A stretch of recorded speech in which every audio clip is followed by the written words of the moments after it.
Hello, welcome back to National Disability Services webinar series on using the NDIS Organisational Readiness Toolkit. I'm John Carrigan. In the preceding webinars, we've taken an overview of the toolkit and looked at how to get registered for the online version. We've also considered the model of an introductory discussion to deepen organisational understanding of the scale of the change required of service providers by the move to the National Disability Insurance Scheme. In this webinar, we're going to look at another of the tools provided as part of the toolkit. That tool is the 7 key questions. These questions map to the 7 operational domains of the Organisational Readiness Toolkit. They're strategic questions, that is, they're questions which are not so much concerned with the day-to-day ways you do business, and more to do with the impact of big picture changes on the environment in which you operate and the capabilities which you have. So how do you use this tool? Well, like many elements of this resource, the answer to that question depends on you and your organisation. The questions are clearly high-level and strategic in their focus, so it follows that they will be particularly useful for stakeholders and forums within your organisation, which have a particular focus on that level of decision-making. Boards or committees of management, for example, and senior management staff. However, ultimately, you can use it in any way you think will advance your organisation's preparedness. If you're completing the questions in a group, though, you will probably need between 2 and 4 hours to complete them. The first question often takes some time, but you will probably find that you pick up speed as you address later questions. The first domain is strategy. That is, the fundamental approach your organisation is taking or proposes to take to meet the challenges associated with the move to the National Disability Insurance Scheme. The question asked is, does our strategy allow us to be agile, flexible and responsive to the changes in the sector? It seems to us that this begs a couple of further clarifying questions. For example, what are the changes in the sector? How well do we understand them? And how well have we scoped the range of impacts those changes might have on our existing customers and the way we currently meet their needs? Another question that comes to mind in attempting to answer this is, why are agility, flexibility and responsiveness needed for the future? What does that imply about the nature of the challenges we face, not just immediately, but for the foreseeable future? Finally, it requires an answer to the most important question, what is our strategy? Do we have enough information on which to develop a strategy? How do we position our organisation for a person-centred future in service delivery? How do we avoid locking ourselves into commitments which may prove difficult to exit from if our initial assumptions about the future marketplace prove wrong? Remember, there's no right answer to these questions. Each provider will have to research, think, and talk its way into an answer about how well it is placed in respect of each of these business challenges.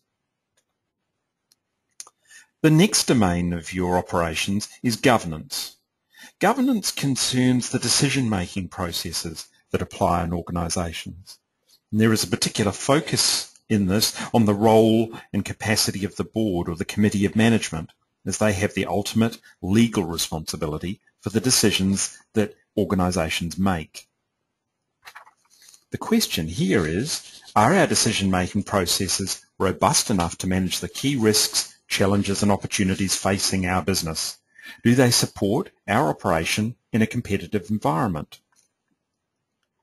Ask yourself, how do we make decisions? Does the Constitution say one thing about how we work, while the operational reality is quite different? Does the way the board or the committee works with staff allow decisions to be taken in a timely way, which is appropriate to the level of risk associated with that decision? What do decision-making processes that support our operations in a competitive environment look like?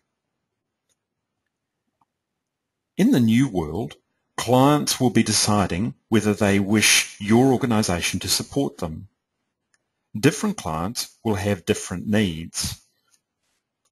In this context, the key question is, how will we differentiate ourselves to retain and attract clients in an increasingly competitive marketplace?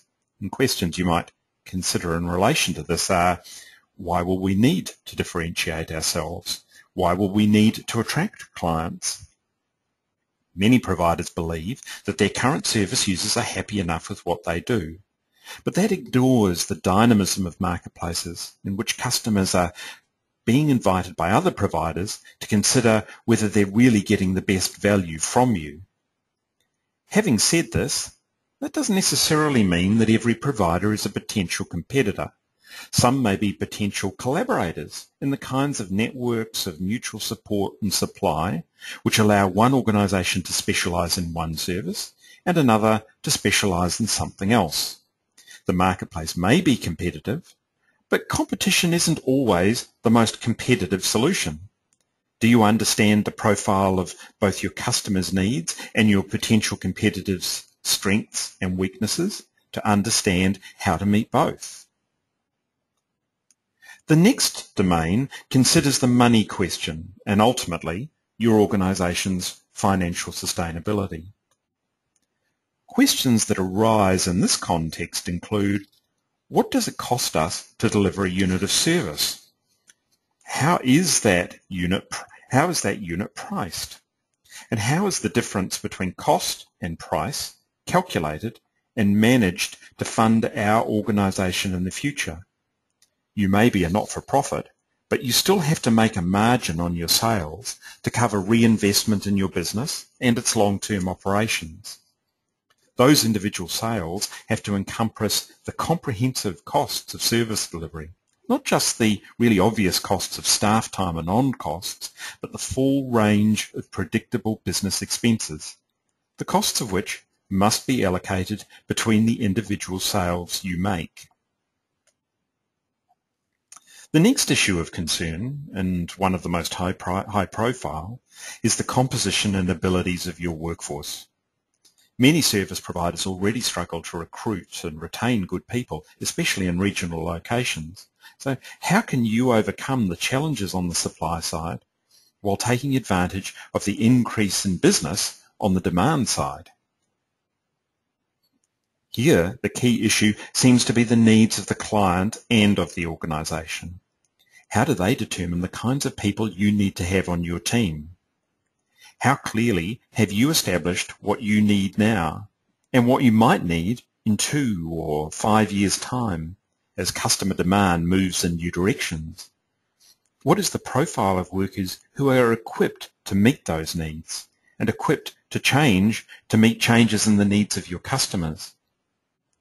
Irrespective of how you are doing now, what strategies offer some prospect of success for getting and keeping people with the qualities and skills you require in a context of continuing change? In other words, in a situation where you cannot always be clear exactly what you will need of staff, beyond some core attitudinal attributes and a reasonable degree of availability.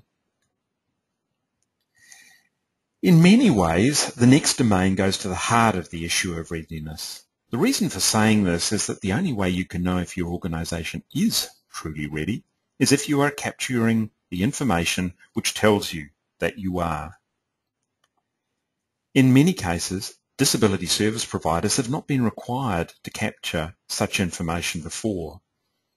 If your organisation is in this position, getting ready for the NDIS will initially involve investing in identifying the full range of business information management will need to have to make informed decisions. For many providers, this will include not just client information systems, but applications which have the capacity to communicate with personnel, rostering, and financial systems. These providers will then need to build systems and business processes, including relevant work practices, to capture this information. And then they will have to develop the required analytical skills required to make sound business decisions in a market-based system. These skills will be needed at all levels of the organisation, where delegations of authority require people to make decisions. The last question relates to an issue of continuing concern to providers, the issue of quality. And many have concerns that cost pressures will drive service quality down. Others want to know that there will be a level playing field for both existing and new providers under the NDIS.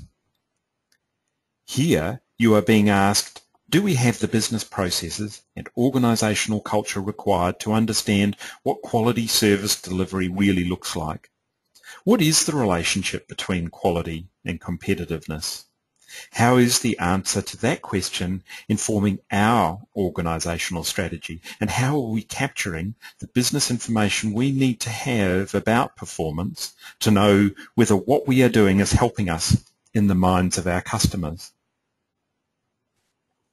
That brings us to the end of another webinar. In this presentation, we've tried to suggest some ways you and your organisation might apply the questions used to structure this model of the Organisational Readiness Toolkit. Remember, the objective of the exercise was to test, in a high-level way, your organisational thinking and preparedness in each of the key areas covered by the self-assessment you will shortly be undertaking. We hope we have given you some ideas about how these questions can be used to push the envelope of that thinking and organisational discussion. We want this new thinking to position you for the searching and detailed review of your business processes, which is yet to come.